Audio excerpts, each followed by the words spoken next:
Proverbs That Transform. It's the perfect time to be transformed. I'm Mike Morrison with 2 minutes of insight and inspiration. Welcome to 2 Minute Transformation.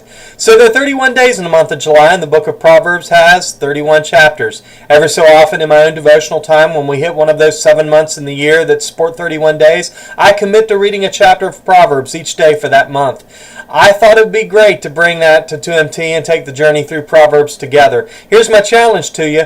Read the chapter of Proverbs that coincides with the day of the month throughout the month of July. Each day on the webcast, I'll select a verse or passage from that chapter and share a few thoughts with you. As we always do, we'll focus on Proverbs that speak to the work of transformation that God is working in all of us, and thus Proverbs that transform.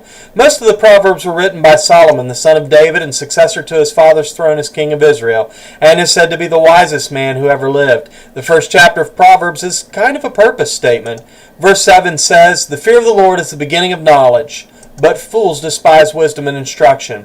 So if knowledge is the beginning of transformation, after all, it is our minds that we're called to be renewed in that'll lead to transformed attitudes and actions, then transformation begins with respect for and obedience to God. That word fear isn't the kind of anxiety that would cause someone to scream with terror at the sight of a snake. It's the kind of fear that causes me to hit the breaker when I'm working with electrical wiring. If we don't respect God, we won't accept His wisdom and instruction. We won't obey Him. When I was 15, I thought I was smarter than most adults and thumbed my nose at most everything they said.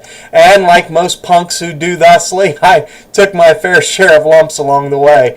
Point is, we sometimes handle God's wisdom the same way, and then we wonder why we're taking the lumps. The wisdom of God is right here, folks, in His Word. Start here and be transformed.